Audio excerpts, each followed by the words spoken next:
Hello students, I hope you all would be fine. Today in this video we are going to study about integrated rate equation for first order. In last video we have done it for zero order reactions and now today we will solve it for first order reactions. First of all, what are first order reactions? These are those reactions in which rate depends upon only one concentration term. तो suppose हमारे पास कोई general reaction है, ए से product बन रहे हैं और rate जो है वो सिर्फ ए की ही कॉन्सेंट्रेशन के ऊपर डिपेंड करेगा, यानी कि यहाँ पे ए का पावर क्या है 1. So only it is called first order reaction.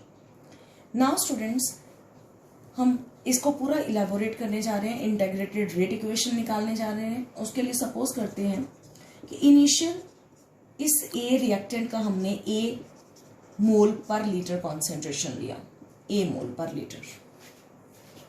तब प्रोडक्ट्स का क्या बना, zero amount. After some time थोड़ी देर के बाद ए में से कुछ कंज्यूम हो गई इसकी अमाउंट, और वो कंज्यूम्ड अमाउंट हम क्या सपोज कर लेते हैं एक्स. तो एक्स अमाउंट क्या हो गई, कंज्यूम्ड. तो जो बाकी बची, कितनी बची, स्टार्टिंग में ए लिया, यूज कितना हो गया कुछ देर के बाद x, तो बाकी क्या बच गया, ये a माइनस एक्स क्या है, x है सिर्फ कंज्यूम्ड, और a माइनस एक्स है लेफ्ट बिहाइंड अमाउंट. और हमें अपना सारा फोकस, जब भी हम न्यूमेरिकल्स करेंगे, हमारा फोकस बची हुई अमाउंट पे होना चाहिए, ना कि कंज्यूम्ड. मैं इन वर्ड्स को और एक सिंपल सा एग्जांपल लेके भी आपको बताते हैं. सपोज आपको 100 रुपीज दिए गए और कहा गया go and bring 1 bread. Suppose 30 की ब्रेड आ गई. इनिशियल अमाउंट ए 100, कंज्यूम्ड इसमें से कितनी हो गई 30, और बाकी कितनी बची लेफ्ट बिहाइंड 70. तो हमारा सारा फिर फोकस किस पे होता है, 70 पे. अगर हमें कोई और खर्चा करना है हम इस 70 में से कर सकते हैं ना, 30 तो चले गए, खत्म हो गए. तो हमारा सारा फोकस न्यूमेरिकल्स में लेफ्ट बिहाइंड अमाउंट पे होगा, जो कि क्या होता है टोटली ए माइनस एक्स, ना कि सिर्फ एक्स. एक्स सिर्फ क्या है, कंज्यूम्ड कॉन्सेंट्रेशन, और ए माइनस एक्स है left behind concentration. Now in other point, जब ये एक्स कंज्यूम हुआ तो प्रोडक्ट कितना बनेगा. तो अगर यहाँ पे इक्वेशन में इस 1 के पीछे प्रोडक्ट का 1 बना है, तो इसके एक्स के पीछे इसका फॉर्मेशन क्या होगा, एक्स ही कंज्यूम होगा और एक्स ही प्रोडक्ट बनेगा. अगर यहाँ पे प्रोडक्ट में 2 लिखा होता सपोज, तो यहाँ पे 2x आना था, लेकिन अभी हमारे पास तो दोनों तरफ 1 1 है, तो x ही कंज्यूम हुआ और x ही बना. तो जो रेट ऑफ रिएक्शन है यहाँ पे, वो किसके डायरेक्टली प्रोपोर्शनल है, rate of reaction is directly proportional to, हमने बोला किस अमाउंट पे ध्यान देना है, लेफ्ट बिहाइंड अमाउंट पर, और वो क्या है a माइनस एक्स. नाउ जब रेट हमने क्या लिखा, directly proportional to a minus x, इस रेट की जगह पर हम क्या लिख सकते हैं, dx by dt is directly proportional to a minus x. हमने ऑलरेडी पढ़ा है रेट को हम कैसे रिप्रेजेंट करते हैं, dx अपॉन dt से. इस प्रोपोर्शनलिटी को हटाने के लिए k लगा देते हैं, और k क्या है, रेट कांस्टेंट. ना a माइनस एक्स इधर ले जाते हैं और dt उधर ले जाते हैं, तो क्या बन गया, dx upon a minus x equal to k dt. और इस डिफ्रेंसिएशन को सॉल्व करने के लिए हम क्या करने जा रहे हैं, इसका इजी तोड़ क्या होता है, हमने लास्ट वीडियो में भी बात की थी, दैट इज इंटेग्रेशन. तो वी विल इंटेग्रेट करेंगे किस इक्वेशन को, इंटेग्रेटिंग इक्वेशन 1. जब इंटेग्रेशन करते हैं तो दोनों साइड्स पे क्या आ गया, इंटीग्रेशन का साइन, और यहाँ पे लिमिट्स 0 से t गई. अब आगे इसका सॉल्यूशन देखते हैं कि जब यहाँ पे डिवीजन में भी है कॉन्सेंट्रेशन, तो फिर इंटीग्रेशन और d डायरेक्टली कटता नहीं है, किस तरह से इसको लिखा जाता है, लेट्स से. तो जो डिवीजन में होती है कॉन्सेंट्रेशन, जैसे यहाँ पे x और ये a माइनस एक्स, तो ये डिफ्रेंसिएशन और इंटीग्रेशन सीधा नहीं कटता है, बल्कि क्या आता है कि नीचे वाला पावर, नीचे वाली वैल्यू जब ऊपर जाएगी माइनस आएगा, और क्योंकि ये डिवीजन में है यहाँ पे हम natural log to the base e लेके इस डिफ्रेंसिएशन और इंटीग्रेशन को कट कर सकते हैं और ये a माइनस एक्स ऊपर चला जाएगा। तो यानी कि क्या आ गया minus ln a minus x. मैं फिर से बता दूं, जब भी डिवीजन में कॉन्सेंट्रेशन होगी और उस डिफ्रेंसिएशन वाली टर्म का हमने इंटीग्रेशन करना है तो उसे हम natural log to the base e के साथ ऊपर लेके जाएंगे। ऊपर ले जाते ही माइनस साइन आएगा और ये कॉन्सेंट्रेशन टर्म जो लेफ्ट अमाउंट है वो साथ में चलेगी a minus x and with natural log to the base e के साथ। राइट साइड पे k कांस्टेंट है वो ऐसे ही बाहर आया और dt में t माइनस 0 लिखना था तो ये क्या आ गया सिर्फ kt और देन प्लस क्या आ गया i where i is what constant of integration. अब यहाँ पे जैसे हमने जीरो ऑर्डर के लिए किया था कि अगर अभी स्टार्टिंग है यानी कि इन द बिगिनिंग जब t 0 है तो x 0 होगा क्योंकि कुछ खर्च ही नहीं हुआ, पूरे का पूरा स्टार्टिंग वाला अमाउंट हमारे पास है जब टाइम अभी कुछ बीता ही नहीं है। तो इन दोनों वैल्यूज को हम इस इक्वेशन में पुट करने जा रहे हैं जहां पर क्या हो जाएगा x का वैल्यू 0 तो सिर्फ क्या आ गया माइनस ln a, t का वैल्यू 0 तो ये पूरा फैक्टर क्या हो गया 0, दिस वन फैक्टर बिकम्स 0 और ये किसके इक्वल टू आ गया i के। अब इस i की वैल्यू को हम इस इक्वेशन में पुट करते हैं तो क्या आ गया result minus ln a minus x equal to k t और i की जगह क्या लिखने जा रहे हैं माइनस ln a ना। अब हम इसको रीअरेंज करने जा रहे हैं। किस तरह से रीअरेंज करेंगे, अगर हम के टी को देखेंगे के टी और ये वाला इधर आके क्या हो गया प्लस का प्लस ln a। ln क्या है natural log to the base e। जब ln कॉमन निकलेगा पॉजिटिव वाला टर्म ऊपर जाता है, ये प्लस का टर्म है a वाला और जो माइनस वाला टर्म है वो नीचे आएगा इक्वल टू के टी और k इक्वल टू क्या हो जाएगा k equal to 1/t ln a upon a minus x. Students now हम एक और रीअरेंजमेंट करने जा रहे हैं जिसमें ln जो है natural log to the base e है लेकिन इसकी कैलकुलेशंस वी कांट डू। हम इस ln को लॉग में कन्वर्ट करने जा रहे हैं और ln को लॉग में कन्वर्ट करने का रूल क्या है ln इक्वल टू 2.303 लॉग। तो यहाँ पे हम ln को खत्म करेंगे और वहां लॉग लगाएंगे ताकि बाद में लॉग टेबल की हेल्प से हम सारे न्यूमेरिकल्स को सॉल्व कर सकें। तो this is integrated rate equation for first order reaction जिसमें ये k क्या है रेट कांस्टेंट, t क्या है time, a small a initial concentration और a माइनस एक्स है जो अमाउंट हमारी बाकी बच जाती है लेफ्ट बिहाइंड अमाउंट और कॉन्सेंट्रेशन और अकेला x क्या है कंज्यूम्ड कॉन्सेंट्रेशन। और इसको और एक सिंपल वे से लिख सकते हैं, सिंबल को थोड़ा सा हेरा फेरी कैसे, अगर मैं सिंबल इनिशियल कॉन्सेंट्रेशन के लिए a नॉट यूज करूं और फाइनल कॉन्सेंट्रेशन के लिए a यूज करें तो इसी को हम और कैसे लिख सकते हैं k equal to 2.303 upon t log a naught upon a। तो हमने अपना रिलेशन ऐसे लिखा या ऐसे लिखा, one and the same thing. Now I am going to tell you same relation in exponential form. तो एक्सपोनेंशियल फॉर्म क्या होते हैं और वहां तक कैसे हम पहुंचने जा रहे हैं first order integrated rate equation के बिहाफ पर। तो हम same integrated rate equation first order के लिए जो अभी पढ़ा उसको एक्सपोनेंशियल फॉर्म में लाने के लिए अगेन वापस चलते हैं ln वाली फॉर्म पे। तो हमने ln वाला फॉर्म क्या पढ़ा था k equal to 1 upon t ln a naught upon a। अगर के टी इधर ले आए तो ये इस तरीके से हम इसको लिख सकते हैं ना। ln जब दूसरी साइड पे जाता है हमने कहा था it is log to the base e, तो ये क्या बन जाएगा a naught upon a equal to क्या आ गया e, इधर जाके ये क्या हो गया e का पावर kt। ये जो है ये e का पावर बन जाता है जब ln दूसरी साइड पर जाता है।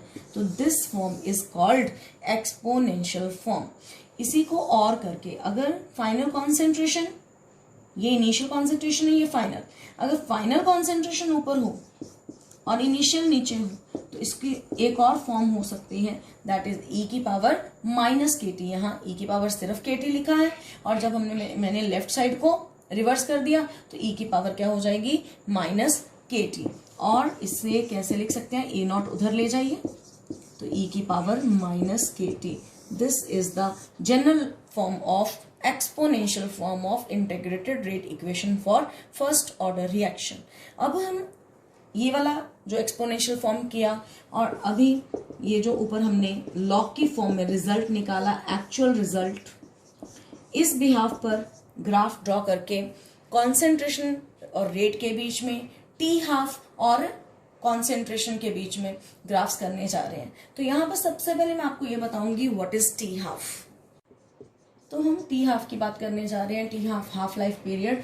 लास्ट वीडियो में भी हमने बोला था टी हाफ क्या होता है, वो टाइम जिसमें कॉन्सेंट्रेशन आधी रह जाए उसे टी हाफ बोलते हैं। तो अगर हम इस एक्सप्रेशन में टी का वैल्यू टी हाफ ले लें तो फिर फाइनल कॉन्सेंट्रेशन क्या हो जाएगी, इनिशियल कॉन्सेंट्रेशन का हाफ। अब इन दोनों बातों को हम इस एक्सप्रेशन में पुट कर देते हैं, तो क्या बन गया 2.303। टी की जगह पर क्या लिख देते हैं, T half log a not, और नीचे ए नॉट की जगह पर ए नॉट डिवाइडेड बाई 2। ये ए नॉट और ये ए नॉट कट गया और ये 2 ऊपर चला गया, तो क्या बन गया, टी हाफ लॉग 2। लॉग 2 की वैल्यू आप देख सकते हो। लॉग 2 जब भी देखना है, लॉग टेबल खोलना है, लेफ्ट साइड से 20 और ऊपर 0, उसमें जब आप वैल्यू देखोगे तो यू विल गेट 0.3010। तो लॉग टेबल के अंदर हमने ऑलरेडी भी सीखा हुआ, लॉग टेबल सिंगल डिजिट हो तो हमने क्या देखना है, 20 का 0 में, तो ये 0.3010 है। जब इन दोनों को आप मल्टीप्लाई करोगे you will get 0.693, and this is the ultimate relation between half life period and rate constant, and this is from the numerical point of view। सबसे इंपॉर्टेंट हमें न्यूमेरिकल सिर्फ इसके और इस रिलेशन के ही आने हैं। इन दो रिलेशंस के numericals are in our syllabus for numericals, बस ये हमने ध्यान में रखना है। अब आपको मैं ग्राफ समझाने जा रही हूँ कि टी हाफ का ग्राफ जो है वो के साथ, यहाँ के लिखा है, के को हम रेट भी कह सकते हैं, और कॉन्सेंट्रेशन के ऊपर टी हाफ तो डिपेंड ही नहीं करता है। तो अगर मैं ग्राफ में इस साइड पे टी हाफ लूं और इस टाइप क्या लें, कॉन्सेंट्रेशन, और कॉन्सेंट्रेशन तो कहीं लिखा ही नहीं है यहाँ पे, इसका मतलब T half is independent of concentration. It means graph कैसा आएगा, पैरेलल लाइन आएगी, किसके पैरेलल, टी हाफ एक्सेस वाले के पैरेलल आएगा, because T half is independent of concentration. Now हम ग्राफ बनाने जा रहे हैं कॉन्सेंट्रेशन और टाइम के बीच में। कॉन्सेंट्रेशन टाइम ग्राफ के लिए सबसे पहले इक्वेशन हम जो अपना रिलेशन पढ़ा फर्स्ट ऑर्डर का इंटीग्रेटेड रेट इक्वेशन, उसी को लिखते हैं। फिर मैं इसको अरेंज करके इक्वेशन ऑफ स्टेट मैथमेटिक्स का जो होता है y equal to m x plus c, वहां तक पहुंचाने जा रही हूँ अपने इस रिलेशन को। किस तरीके से हमने पहुंचाना है, सी के अपॉन 2.303 लिख लिया हमने, और टी यहाँ पे चला गया, इक्वल टू क्या आ गया, log a naught upon a. Then log a naught upon a को क्या हम log a naught minus log a बोल सकते हैं। तो हम सिर्फ रीअरेंजमेंट कर रहे हैं। फिर इस चीज को इधर ले आए तो क्या बन गया, log a naught equal to क्या होगा, ये दूसरी साइड पे जाके प्लस का, तो दूसरी साइड पे ऑलरेडी है क्या, के टी अपॉन 2.303, और ये इधर जाके क्या हो गया, प्लस का लॉग ए। नाउ अगर हम ग्राफ की बात करें तो मैं ग्राफ में जो ये लॉग ए नॉट हमने एक साइड पे रखा, ये दूसरी साइड पे जाके प्लस का हो रहा है। और इसमें ध्यान देने वाली बात क्या है कि अगर हम ग्राफ इनिशियल कॉन्सेंट्रेशन के बीच में बनाते हैं तो क्या होगा, और अगर लॉग ए और के बीच में बनाते हैं तो क्या होगा। सी अगर मैं यहाँ पे हमें कॉन्सेंट्रेशन फाइनल वाले के साथ ही ग्राफ को आता है हमें पेपर में, तो इस साइड पे लॉग ए फाइनल कॉन्सेंट्रेशन वाला लिया और इस साइड पे क्या लिया, टी, यानी कि लॉग ए और टी में हम ग्राफ बना रहे हैं। और जब हम इन दोनों का रिलेशन देखते हैं तो एक दूसरे के क्या हो जाएंगे, क्योंकि एक ही साइड पे लिखे हैं ना, और करके मैं इसको अगर ऐसे लिख दूं तो इसमें भी कोई प्रॉब्लम नहीं होनी चाहिए। ये क्या बन गया -2.303 और प्लस log a0। अब और क्लियर हो जाएगा। log a अगर एक साइड पे रख लो तो इसको हम माइनस का बोल सकते हैं, ये माइनस का फैक्टर हो गया। अब log a इधर रख लिया, ये वाला t यहां रख लिया, और ये क्या बन गया equation of state y equal to mx plus c। हमने ग्राफ y और x के बीच में बनाया, और ये क्या बन गई चीज स्लोप, और ये माइनस का है तो ग्राफ डाउनवर्ड स्लोप के साथ चलेगा, और स्लोप क्या होगी ये वाला पूरे का पूरा फैक्टर जो क्या है -k/2.303, और ये वाला पार्ट दिस वन ये होगा इंटरसेप्ट, और इस इंटरसेप्ट की वैल्यू क्या होगी log a0, ये वाला पार्ट। तो इस तरह से हमने इंटरसेप्ट भी निकाला है, स्लोप भी निकाली है।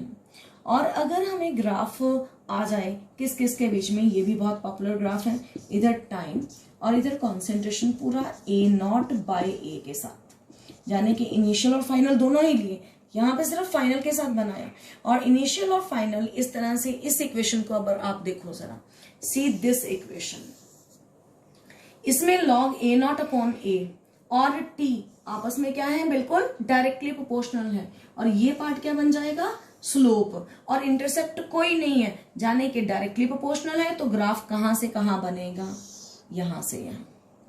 मैं यहाँ पे रिलेशन आपको सामने ही दोबारा लिख देती हूँ ताकि कोई भी आपको गड़बड़ ना लगे। से हमने ग्राफ बनाया इस पूरी टर्म और टी के बीच में, यहाँ टी लिया यहाँ ये लिया, और ये क्या बन गया इंटरसेप्ट, और ये इसके आगे माइनस नहीं लिखा, यानी कि ये क्या है डायरेक्टली प्रोपोर्शनल, और ये वैल्यू किसकी हो गई स्लोप की, तो यहाँ स्लोप का आंसर क्या आ गया k/2.303, और इंटरसेप्ट कोई नहीं है, इसीलिए ग्राफ इस पॉइंट से शुरू हुआ है। ये कोई भी पूछ सकता है कि ये ग्राफ यहाँ से क्यों शुरू हुआ है, यहाँ से क्यों नहीं शुरू हुआ, ये वाला ग्राफ गलत है, ये इसलिए नहीं शुरू हुआ क्योंकि यहाँ इक्वेशन में कोई भी इंटरसेप्ट नहीं है। तो ये तीन ग्राफ हमने सीखे हैं, दो कॉन्सेंट्रेशन टाइम के बीच में और एक टी हाफ और कॉन्सेंट्रेशन के बीच में। नाउ लास्ट पॉइंट इसमें और क्या हमने डिस्कस करने हैं, दो रिजल्ट्स और डिस्कस करने हैं कि अगर हमारे पास कॉन्सेंट्रेशंस की बजाय, जैसे हमने यहाँ पे कॉन्सेंट्रेशंस की बात की, प्रेशर्स गिवन हो, तो फिर हमने रिलेशन क्या लगाना है। मैं उसका डायरेक्टली आपको रिलेशन बता रही हूँ विदाउट एनी डेरिवेशन, तो क्या उसके लिए रिजल्ट आपने लिखना है, तो लेट्स सी दैट।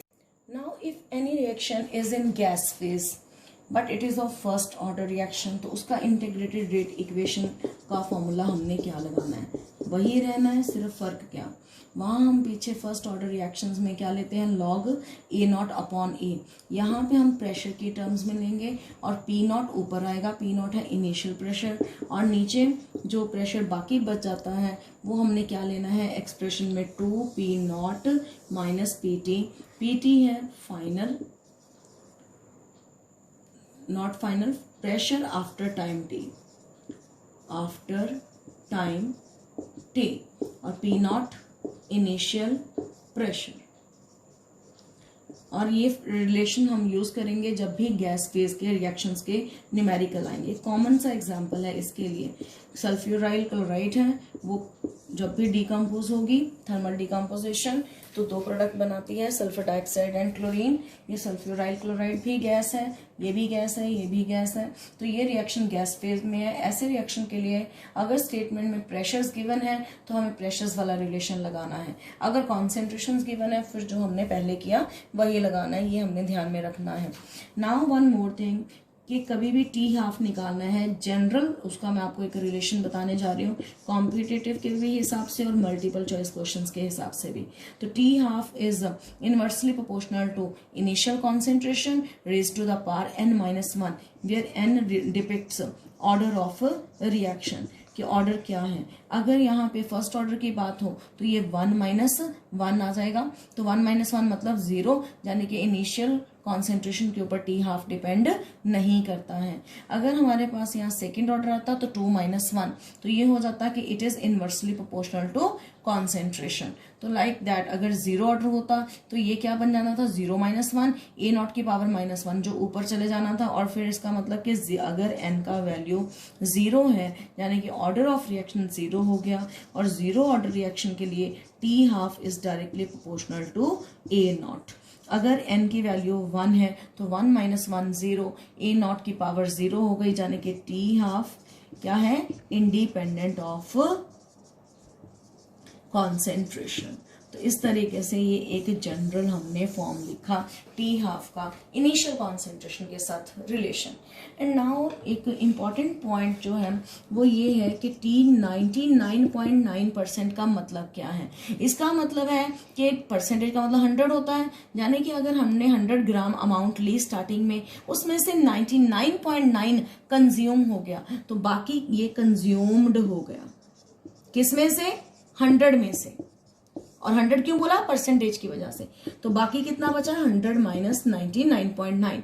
तो हमें टी 99.9 का रिलेशन अक्सर टी हाफ के साथ आता है, तो it is equal to 10 times t half, यानी कि टी हाफ और टी 99.9 में क्या रिलेशन है कि t 99.9% equal to 10 times t half. ये भी एक सिंपल सा मल्टीपल चॉइस में क्वेश्चन आता है।